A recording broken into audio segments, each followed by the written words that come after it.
Social మీడియాలో ఏం నడుస్తుందంటే రేవంత్ రెడ్డి అల్లు అర్జున్‌ని తిడుతున్నాడు. అంటే అక్కడికి ఒక వ్యక్తి చనిపోయిందని చెప్పినప్పటికి కూడా నువ్వు సినిమా చూడకుండా పొమ్మని చెప్పినప్పుడు కూడా పోలేవంటున్నాడు. అవును. సో ఆయన వ్యాఖ్యలకు నువ్వు అంటే అగ్రీ అవుతావా? లేకపోతే నాట్ అగ్రీ అన్న. ఇప్పుడు ఫర్ ఎగ్జాంపుల్ నేను ఒక చిన్న ఉదాహరణ చెప్తా. ఇప్పుడు చూసిన వాళ్ళు కూడా అర్థమైపోతుంది.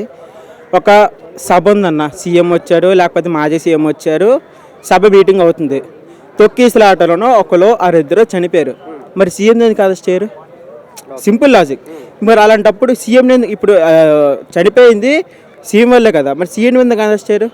ఇప్పుడు అతని సినిమా నటించారు, సినిమా చూడడానికి వచ్చారే తప్ప క్రౌడ్ మరి ఏం చేస్తుంది? Simple logic.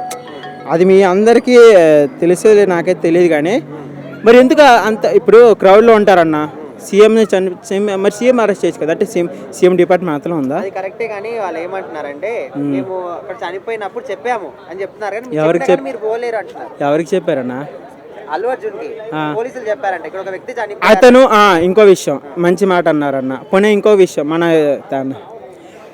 లాస్ట్ టైం కూడా పవన్ కళ్యాణ్ గారు లాస్ట్ టైం మనకి కుటుంబాన్ని ఆదరించుకుంటాం, అది మేము చూసుకుంటామని చెప్పారు.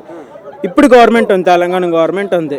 గవర్నమెంట్ ఎటువంటి యాక్షన్ వాళ్ళ మీద తీసుకుంది అంటే ఆ చనిపోయిన కుటుంబాన్ని వీరు ఏం హామీ ఇచ్చారు? Simple logic. ఒక్క హామీ కూడా నేను చూపించుకొని నాకు చెప్పండి, నేను అప్పుడు నోరు మూస్తాను. చనిపోయిన తర్వాత ఇంకేం చికిత్స అంత ఇస్తారన్న? అవును. మరి ఎంత ఇచ్చారన్న? ఎక్కడ హాస్పిటల్కి చెప్తారు, నేను వెళ్తాను కొన్ని కావాలంటే.